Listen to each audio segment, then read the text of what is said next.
बात मानो ना तो सुने पड़ी गाड़ी। सुनो तनी कि जीजा शादी करे आईनी ससुरारी, बात मानो ना तो सुने पड़ी गाड़ी। भरल बाबे गवा दिहनी नने गवा जूता के चोराई ला जाए जीजा जी। भरल बाबे गवा दिहनी नने गवा जूता के चोराई ला जाए जीजा जी। तो अपना साल के हाथे को चमच जुठिया जीजा जी।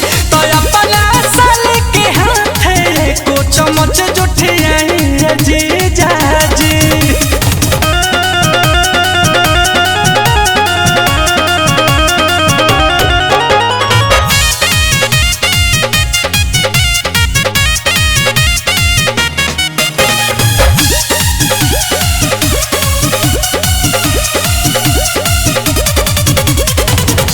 पानी कौन जूस पीही मुरई के जूस ठंडा रही दिमाग जी। अभी से ले साले बाद दिया से मिले खाती दहिया में आग जी। पानी कौन जूस पीही ठंडा रही दिमाग जी। अभी से ले साले बाद दिया से मिले खाती दहिया में आग जी। टोला के लोगवा ना कोता सुझावा महबूब जवन दियाई ना ला जाए जीजा जी। कि टोला के लोगवा ना कोता सुझावा महबूब जवन दियाई जाइए जीजा जी। तो अपना साली के हाथे को चमच जुठिया जीजा जी। तो अपना साली के हाथे को कवर जुठिया जीजा जी। जीजा जी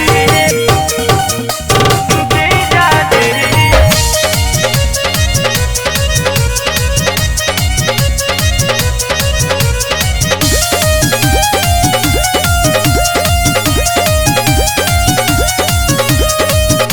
पाठक रोहित जीजा मारो में कबो से रूसल न जाला।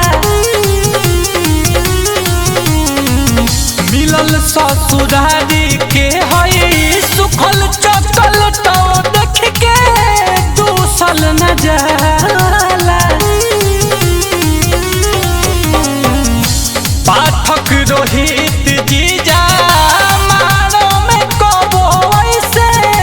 रूसल न जाला।